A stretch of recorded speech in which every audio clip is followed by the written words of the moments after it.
تو جناب جبریل کہنے لگے رب فرماتا ہے ابو بکر کو ساتھ لے جانا. ابو بکر صدیق کو ساتھ نکلے. اب ایک شخص تھا عبداللہ بن عریت اس کا نام تھا. جناب صدیق اکبر چونکہ رستہ وہ اختیار کرنا تھا مدینے جانے کے لیے کہ جو عام رستہ نہیں جس سے سب لوگ جاتے تھے اس رستے نہیں جانا تھا. رستے میں آبادیاں تھی، گاؤں تھے، ایسا نہ ہو کہ کفار کو پتہ چل جائے، الگ رستہ اختیار کر. ایک شخص حضرت صدیق اکبر نے کچھ پیسوں پر ساتھ لیا، جو بندہ رستہ ایک الگ رستہ اختیار کرنا تھا تو وہ رستہ بتلائے. اور اعلیٰ حضرت رحمت اللہ علیہ لکھا ہے کہ جس رستے سے روٹین میں لوگ جاتے ہیں وہ رستہ اختیار نہیں فرما. جب نکلے نا گھر سے غار ثور تک، اس وقت اونٹنی پہ نہیں بیٹھے. آپ نے عبداللہ نامی شخص کو کہا کہ تو 3 دن کے بعد یہ اونٹنیاں لے کے غار کی دوسری سائڈ پہ پہنچ جانا. 3 دن کے لیے جب گئے ہیں، رات کو تو پیدل گئے ہیں. نکلے غار ثور کی طرف، نبی پاک ساتھ ہیں، ساری رات کی نیند ہے، حضور کا جسم مبارک نازک ہے. غار ثور تک جاتے ہی تھک گئے رسول پاک علیہ السلام، بظاہر تھک گئے. عمر بھی زیادہ نہیں، ابو بکر صدیق 2-2.5 سال تو چھوٹے ہیں صرف. رسول پاک صلی اللہ علیہ وسلم غار ثور پہ جانا ہے، اللہ آپ سب کو مکے لے جائے. آمین تو کہہ دو. اللہ آپ کو مکے لے جائے، لے جائے اللہ تبارک و تعالیٰ آپ کو، تو پھر آپ غار ثور پہ بھی جائیں. ویسے مجھے ایک شخص ملا ہے مکے میں جو کہتا ہے مجھے 18 سال ہو گئے میں اوپر نہیں گیا، ڈر لگتا ہے. 18 سال ہو گئے رہتے ہوئے اوپر گیا، اس لیے کہ اونچی بڑی ہے. 5413 فٹ اونچی غار ہے. 5400 رستہ بھی کوئی نہیں.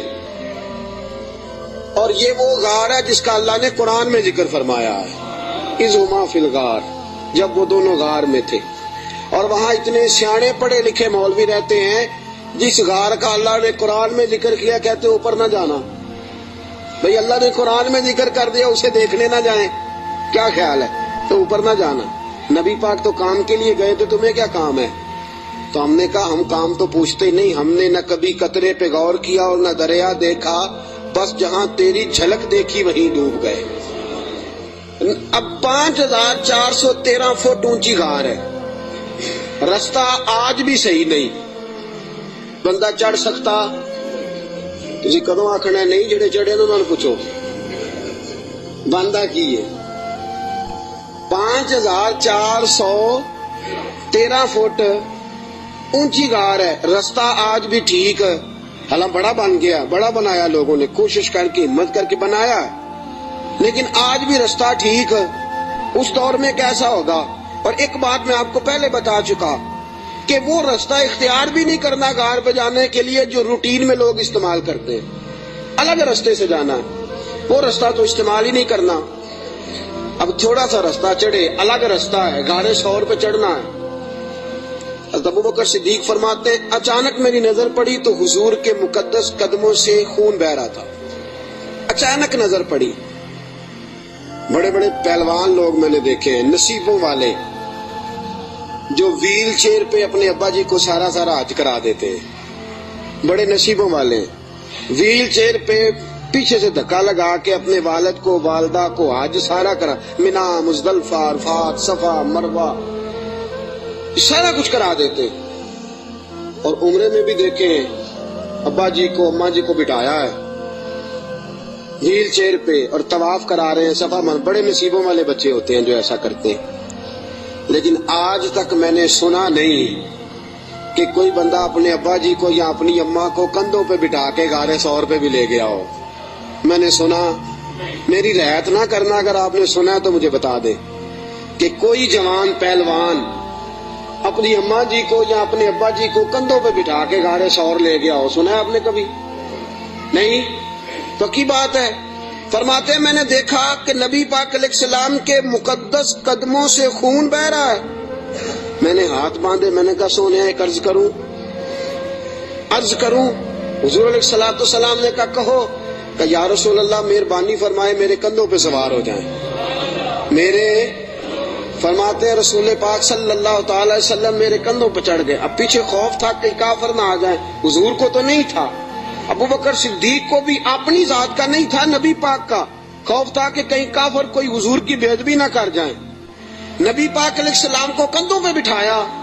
رسول پاک علیہ السلام نے دونوں بازو ان کے گلے میں ڈالے, ٹانگوں مبارک کے پیچھے سے جناب صدیق اکبر نے ہاتھ ڈالے.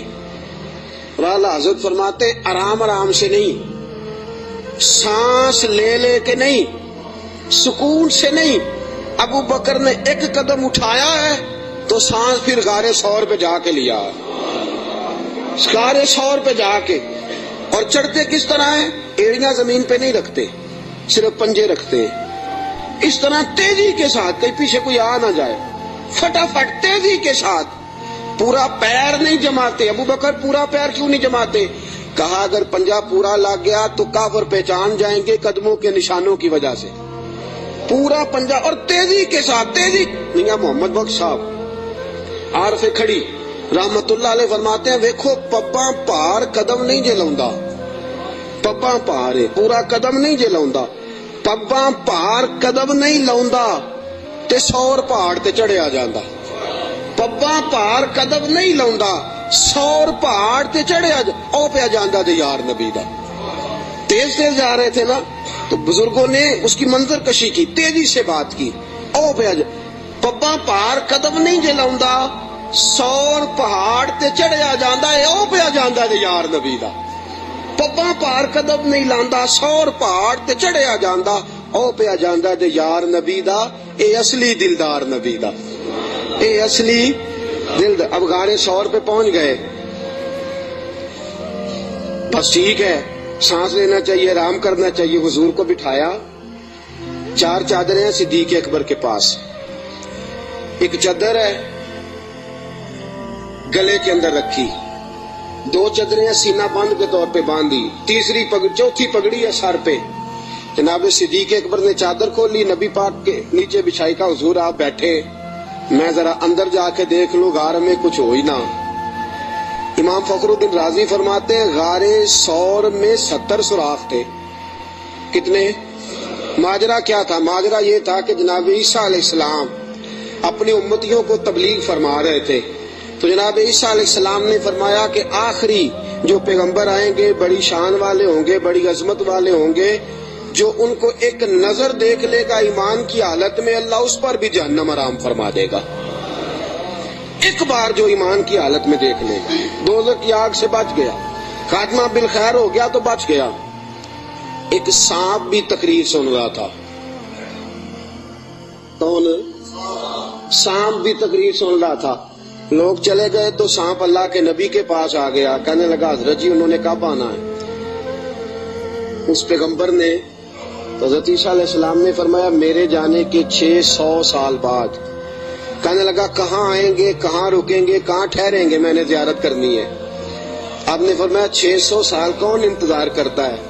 کہا حضور دل میں محبت آ گئی ہے, آپ مجھے بس بتا دیں سونے کا رستہ کون سا ہے, راہ کون سی ہے. انتظار کرنا اور انتظار کے اندر اپنے آپ کو زندہ رکھنا اللہ کے فضل سے یہ میرا کام ہے, آپ مجھے بتائیں. حضرت عیسیٰ علیہ السلام نے فرمایا وہ مکے میں آئیں گے, ہجرت کر کے مدینے جائیں گے. مجھے اللہ تبارک و تعالیٰ کے لوح محفوظ سے پتا چلا ہے کہ ایک غار ہے, غار ثور, جس میں 3 دن اور 3 راتیں وہ قیام کریں گے. کہنے لگا سونیا بس مجھے رستہ بتا دے, وہی میں ڈیرا لگا لیتا ہوں جا کے. وہ 600 سال پہلے آ گیا. جب وہ غار ثور میں پہنچا, اس نے سوچا کہ غار ثور میں آ گیا ہوں تو اس میں حضور تشریف لائیں گے تو نبی پاک بیٹھیں گے بھی, آرام بھی کریں گے, لیٹیں گے بھی. میں اتنے سوراخ بنا لیتا ہوں کہ اگر 10 15 20 30 بند بھی ہو گئے تو کوئی نہ کوئی تو کھلا رہے گا ہی نا, تو میں باہر آ کے زیارت کر لوں گا, کرنی تو زیارت ہے. اس نے 2 4 10 سوراخ نہیں کیے, پورے 70 کیے, 70 کیے. اب وہ اس کا اپنا عشق تھا اور یہ جو اندر بند کرنے گیا اس کا اپنا عشق تھا. اس نے 70 سوراخ کیے کہ چلو کوئی تو کھلا رہے گا نا. ابو بکر صدیق نے کہا باری میری ہے دیکھنے کی, کسی اور کو موقع مل ہی نہیں سکتا.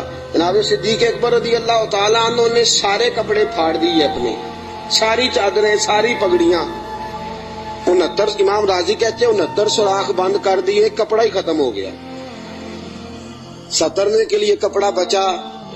اور فرماتے ہیں حال یہ تھا کہ آپ جو سوراخ بند کرتے سانپ دوسری طرف بھاگ جاتا، ادھر سے بھی بند کر دیتے، تیسری طرف بھاگ جاتا، ادھر سے بھی بند کر دیتے، 69 سوراخ بند۔ 70ویں سوراخ کی باری آئی، ابوبکر صدیق نے کہا حضور آ جائیں، نبی پاک اندر تشریف لے آئے۔ اب آتے ہی میرے حبیب کا پہلا جملہ یہ تھا میں نے آرام کرنا ہے۔ بھئی اس خوف میں، اس عالم میں نیند تو نہیں نہ آتی، لیکن حضور جانتے تھے میرے رب کا وعدہ ہے کہ وہ لوگوں سے میری حفاظت کرے گا، مجھے کچھ نہیں ہونے والا۔ ابوبکر صدیق نے اس جگہ ایڑی رکھی جو سوراخ خالی تھا، حضور کو گودی میں لٹا لیا۔ اب ابوبکر صدیق جلوے نظارے کرنے لگے۔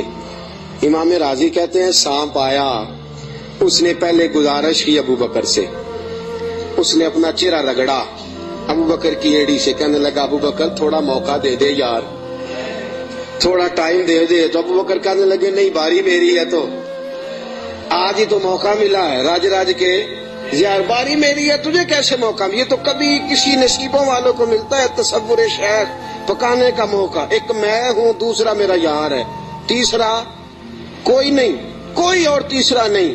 ایک حرف سجن دے نا دا سانو دسدا وانگ قرآن، ہر دم یاد سجن وچ رہنا ساڈا اے ہوئی ورد گیان تے صورت یار دی ویندیا رہنا، اے سب عملاں دی جان ہے۔ سجنا ساڈا دین کی پوچھنا ہے، ساڈا اے ہوئی دین ایمان ہے۔ میری باری ہے۔ ابوبکر کہتے ہیں میں نہیں آنے دیتا۔ اس نے پہلے گزارش کی ہے، جناب صدیق اکبر کی بے ادبی۔ فرماتے ہیں جب نانا مانے بات تو اس نے 19 ڈنگ مارے۔ کتنے؟ بولیے گا ذرا۔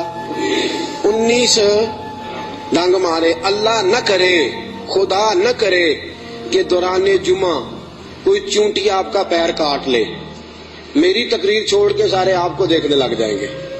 اللہ نہ کرے چونٹی پیر کاٹ لے، شور ہو جائے گا، پیچھے کرو پیچھے کرو، بڑا مسئلہ۔ اور زہر کی خاصیت ہے، جب زہر کسی آدمی میں سرایت کر جاتا ہے تو پھر اندر کا جو وجود کا اندر کا حصہ ہوتا ہے پھٹ جاتا ہے، جگر پھٹ جاتا ہے، گردے پھٹ جاتے ہیں، منہ سے ناک سے خون نکلتا ہے۔ 19 بار ڈانگ مارا۔ کسی نے جناب صدیق اکبر سے کہا آپ کی ڈانگ کی طرف خیال نہیں گیا؟ فرمانے لگے میں ڈانگ دیکھتا کہ محمد کا رنگ دیکھتا، ڈانگ دیکھتا کہ رسول پاک علیہ السلام کا رنگ دیکھتا۔ ڈانگ کی کس کو پرواہ تھی؟ چونکہ زہر گرم ہوتا ہے، انسان کے وجود کو تپا دیتا ہے۔ ابو بکر روئے نہیں، وہ تپایا نا جب اس نے تو خود بخود آنسو نکلے اور خود بخود حضور کے چہرے پہ گرے۔ میرے رسول پاک کی آنکھ کھلی، کیا ہوا؟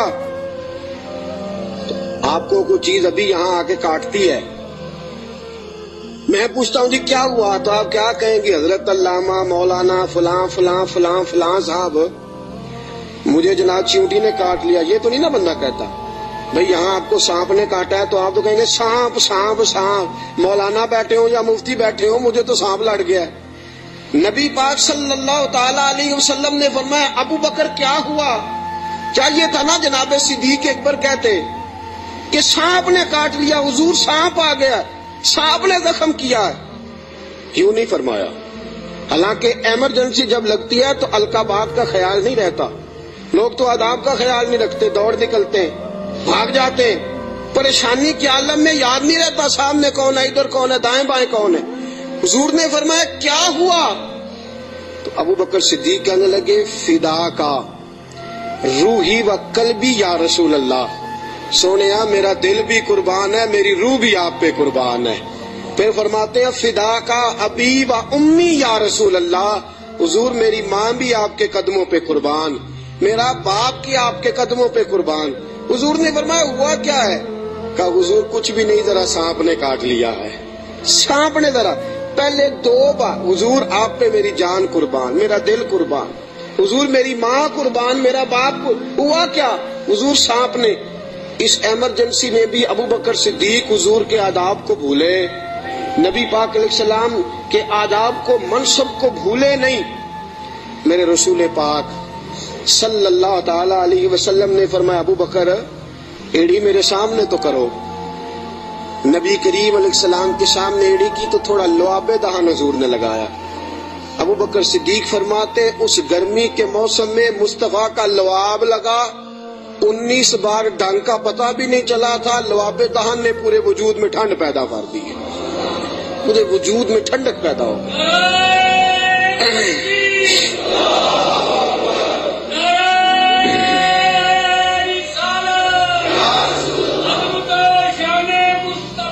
نبی کریم صلی اللہ تعالی علیہ وآلہ وسلم نے فرمایا ابو بکر تیرے کپڑے کدھر ہیں؟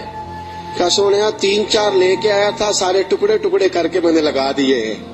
میرے حبیب پاک نے ہاتھ اٹھائے اور دعا کیا دی, کہا اے اللہ جس طرح میں اور ابو بکر غار میں کٹھے ہیں ہمیں جنت میں بھی کٹھا ہی رکھنا. یا اللہ جس طرح ہم غار میں کٹھے ہیں جنت میں بھی کٹھا ہی رکھنا. میرے رسول پاک علیہ السلام نے. اب دیکھیے اگلا منظر کیا ہے. شام کو بیٹی کھانا پہنچاتی ہے, غار سور پہ چڑھ کے جاتی ہے بچی.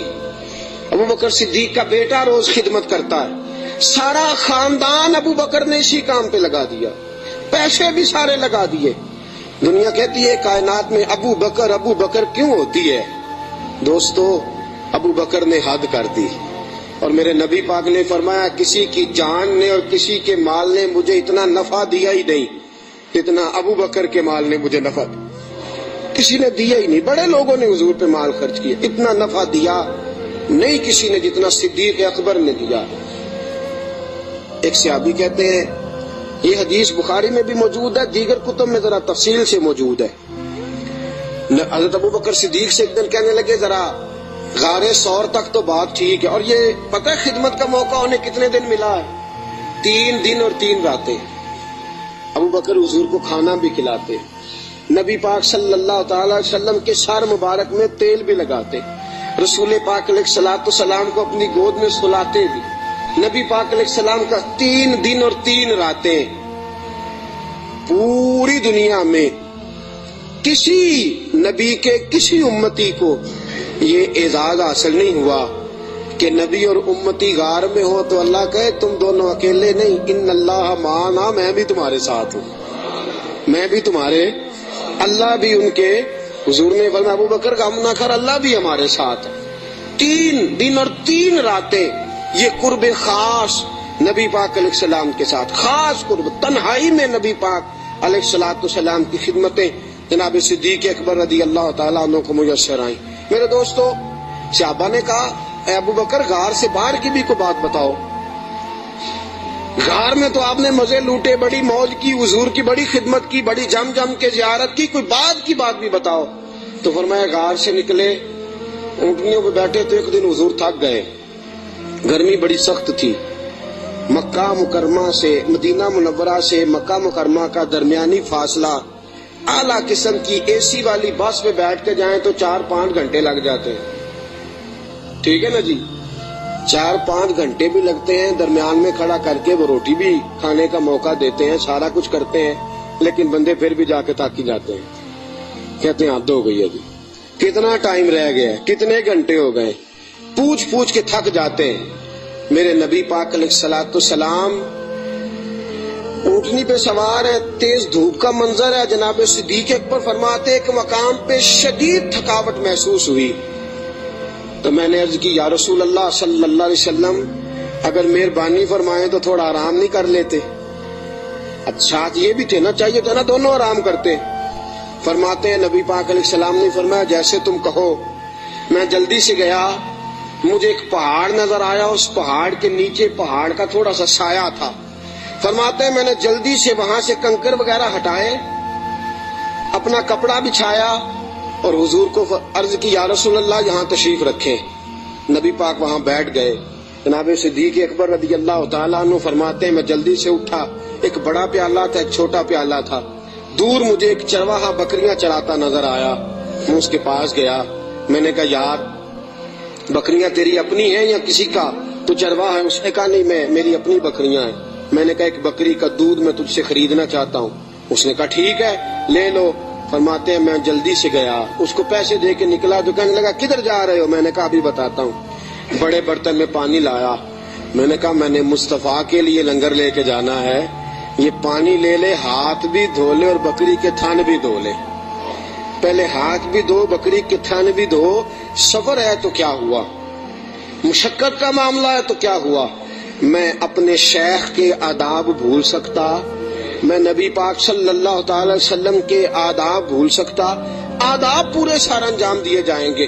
محبوب کریم صلی اللہ تعالی علیہ وسلم کے لیے دودھ لایا، فرماتے ہیں دودھ لے کے آ گیا، جب پہنچا تو اللہ کے حبیب سو گئے تھے۔ اب حضور آرام فرمائے، میں نے تھوڑا سا اس میں ٹھنڈا پانی ڈالا، دودھ کو ٹھنڈا کر لیا۔ فرماتے ہیں دودھ کا پیالہ لے کے حضور علیہ السلام کے سرانے والی سائڈ پہ بیٹھ گیا۔ میں نے کہا جگانا نہیں، سونا جب اٹھے گا تب بھی پیش کر دوں گا۔ یاد رکھیں سفر میں انسان پریشان ہو جاتا ہے، روایت میں آتا ہے سفر عذاب کا ٹکڑا ہے، دقت ہو جاتی ہے، انسان بھول جاتا ہے اپنا آپ بھی۔ لیکن جناب صدیق اکبر نبی پاک کے آداب کو بھولے؟ بھئی آپ بھی تو تھکے ہوئے ہیں، آپ بھی تو ساتھ بیدار ہیں، آپ بھی تو سارا کچھ کر رہے ہیں، لیکن ابو بکر صدیق رضی اللہ تعالیٰ عنہ دودھ کا پیالہ لے کے سرانے بیٹھے رہے۔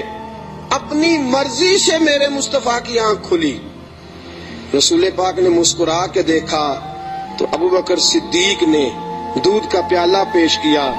جب رسول پاک نے ٹھنڈا ٹھنڈا دودھ پیا، ابو بکر تیرے نصیبوں پہ قربان جائیں، اعلیٰ حضرت فرماتے ہیں حضور نے بچا ہوا دودھ ابو بکر کو عطا فرمایا۔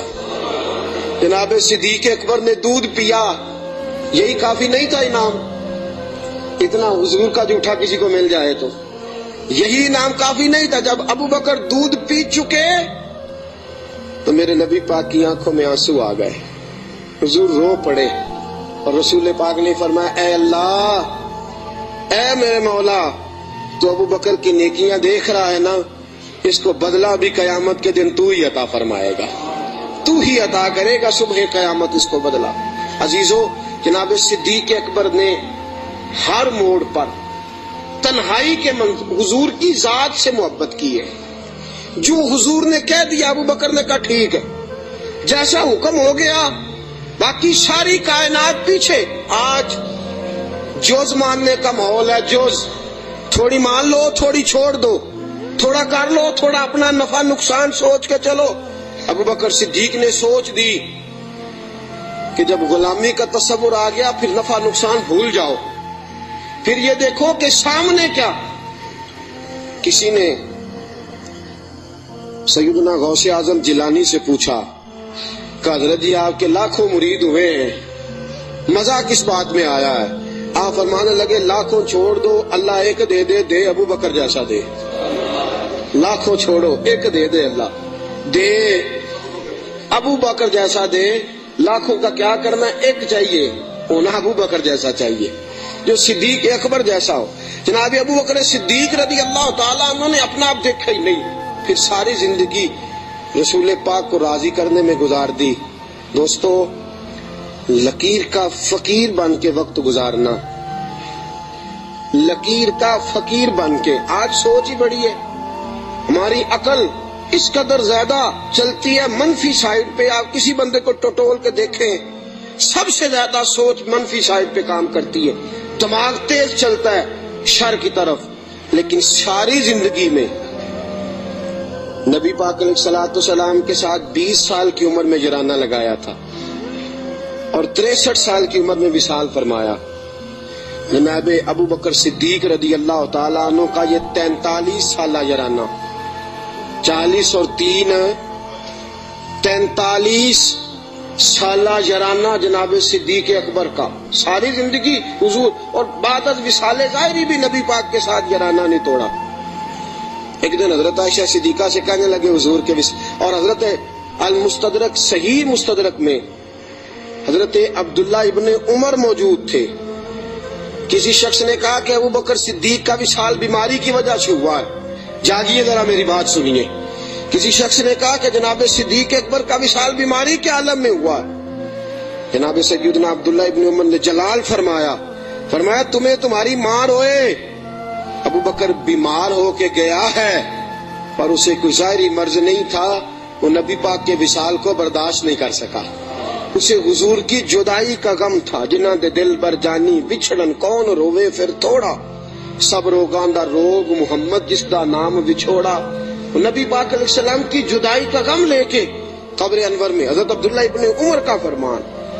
عزیزو، جناب صدیق اکبر نے حضرت عائشہ سے فرمایا، بیٹی وہ چارپائی مل سکتی ہے جس پہ حضور نے وصال فرمایا تھا؟ کہا مل سکتی ہے۔ کہا مجھے بتا سکتی ہو؟ چارپائی آ گئی۔ حضور اس وقت کس سائیڈ پہ لیٹے ہوئے تھے؟ کعبہ جی اس جانب حضور کا رخ تھا کعبے کی طرف، ابو بکر کعبے کی طرف ہو گئے۔ کہا حضور نے آخری موقع پہ کیا استعمال کیا تھا؟ نبی پاک نے مسواک استعمال کی تھی۔ کہا بیٹی مسواک لاؤ۔ کپڑے کس رنگ کے پہنے تھے؟ ابو بکر اس رنگ کے پہنے تھے۔ بیٹی تھی نا جس سیدہ عائشہ، رو پڑی۔ کہا ابا جی آپ کیوں ایسے سوالات کرتے ہیں؟ کہا بیٹی زندگی مصطفیٰ کے نام پہ گزار دی ہے، میرا تو اور تعارف ہی کوئی نہیں، نوکر بن کے وقت گزارا، نوکری کی ہے زندگی میں، اور تعارف ہی کوئی نہیں، میں نے تو اور کچھ کمایا ہی نہیں، میں اپنی حیاتی تو قربان جاواں، بس محمد محمد پکیندے گزر گئی، اور تو کچھ کٹھا ہی کوئی نہیں کیا۔ میرے ساتھ جو تاجر تھے انہوں نے جائیدادیں بنائی، اور میرے ساتھ جو کاروبار کرنے والے تھے انہوں نے پیسے بنائے، پر میں اپنی حیاتی تو قربان جاواں، میری تے محمد محمد پکیندے گزر گئی، اور تو کوئی کام کیا ہی نہیں، بس اسی کام میں گزر گئی۔ دل کرتا ہے، میرا دل کرتا ہے کہ مروں بھی اس طرح جس طرح رسول پاک نے وصال فرمایا تھا۔ بیٹی میرا دل کرتا۔ حضرت عائشہ صدیقہ رضی اللہ تعالیٰ عنہا عرض کرتی ہیں کہ آپ اس قسم کی باتیں کیوں؟ کہا بیٹی ایک آخری جواب دے دے، حضور کا وصال ہوا تو دن کون سا تھا؟ حضرت عائشہ صدیقہ فرماتی ابا جی پیر کا دن تھا۔ فرمایا بیٹی پھر تو دعا کر اللہ مجھے منگل نہ دکھائے، دعا کر اللہ مجھے منگل نہ دکھائے یہ وقت۔ دوستو، جناب صدیق اکبر کا وصال ہوا تو علی المرتضیٰ جیسا شیر چارپائی کے سرانے کھڑا ہوا، تو حضرت ابو بکر کی چارپائی کے سرانے کھڑے ہو کے علی المرتضیٰ رو رو کے بےحال ہو گئے اور کہنے لگے لوگ کہتے ہیں ابو بکر چلا گیا ہے، مجھے تو لگتا ہے دنیا سے مصطفیٰ کی تصویر رخصت ہو گئی ہے۔ لوگ کہتے ہیں ابو بکر گیا، اور مجھے لگتا ہے کہ یہ وفاؤں کا جنازہ ہے، یہ آج جو ہم جنازہ پڑھیں گے یہ محبتوں کا جنازہ۔ کائنات میں وفا جس کا نام تھا، اور کائنات میں نوکری کرنے کا جس نے حق ادا کیا ہے، اور کائنات میں جس نے وفائیں رقم کی، حضرت علی المرتضیٰ شیر خدا رضی اللہ تعالی عنہ نے فرمایا مجھے تو لگتا ہے یہ وفاؤں کے پیکر کا جنازہ ہے۔ ابو بکر صدیق کا جنازہ اٹھا، علی المرتضیٰ میرے حبیب پاک علیہ السلام کے روضہ اطہر پہ کھڑے ہو کے کہنے لگے حضور ابو بکر آیا ہے، یا رسول اللہ ابو بکر آیا ہے۔ اس کا دل کرتا ہے کہ آپ کے قدموں میں جگہ ملے۔ جناب علی المرتضیٰ پیغام دیتے، اور میرے حبیب پاک صلی اللہ علیہ وسلم کے روضے کی کھڑکی کھلتی ہے تو حضور نے فرمایا اس نے نوکری بڑی کی ہے، اس کو قریب لاؤ اور اس کو میرے پہلو میں دفن کرو۔ انسان تو انسان رہے، 70,000 فرشتے عصر کے وقت اور 70,000 فرشتے جو فجر کے وقت مجھ پر سلامی دینے آتے ہیں، میں ان کی ڈیوٹی لگاؤں گا۔ ابو بکر پہ بھی سلام پڑھ کے جانا، صدیق کی عظمت کو بھی سلامی دے کے جانا۔ اللہ کی قسم، جو ابو بکر رضی اللہ تعالیٰ عنہ سے معاذ اللہ کسی وجہ سے اختلاف بھی رکھتا ہے نا، میرے حبیب نے کوئی رنگ ہی ایسا بنا دیا ہے۔ ابو بکر سے معاذ اللہ استغفر اللہ کسی وجہ سے اختلاف بھی رکھتا ہے نا، جب میرے مصطفیٰ کے مواجہ شریف کے سامنے کھڑا ہو کے ہاتھ باندھ کے سر جھکاتا ہے اور حضور پہ سلام پڑھتا ہے، تو قسم اللہ کی ابو بکر کی بارگاہ میں خود بخود ہی سر جھک جاتا، خود بخود سر جھک جاتا۔ قیامت تک لوگ سلامیاں دے رہے ہیں۔ ایک کی کام سیکھا ابو بکر نے، انہوں نے کہا میں نے کل مانا، کل، میں نے جز کی بات نہیں کی، تھوڑا سا مان کے میں نے چھوڑ نہیں دیا، میں نے کل مانا ہے۔ مکے کی گھاٹیاں تھی پھر بھی میں نے کل ہی مانا، غار ثور کی راتیں تھی تو میں نے کل مانا، اور غار ثور سے نکلے تو لوگوں میں نے کل ہی مانا۔ مصطفیٰ نے کہہ دیا تو میں بھاگ گیا اور فرمایا قبر کی دیواروں تک میں نے کل مانا ہے، اور میرے کل ماننے کی منظوری اس دن ہوئی ہے جس دن نبی نے گنبد کا سایہ عطا کر دیا، یہ منظوری ہو گئی۔ تو ساتھیوں یاد رکھنا، کل مانو، جز جز ماننے چھوڑ دو۔ دو گھروں کے مہمان بنو گے کہیں بھوکے نہ رہ جانا، اور دو کشتیوں کے سوار بنو گے تو کہیں ڈوب نہ جانا، آدھے تیتر آدھے بٹیر بن کے وقت گزارو گے تو الجھ جاؤ گے۔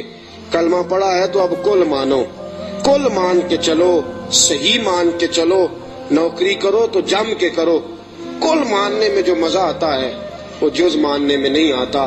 کل مان کے زندگی گزارو، پھر دیکھو کیسی محبتوں سے گزرتی ہے اور کیسی عقیدتوں میں گزرتی ہے۔ ہمیشہ مدحت خیر الانام میں گزرے، دعا ہے یہ عمر درود و سلام میں گزرے۔ وآخر دعوانا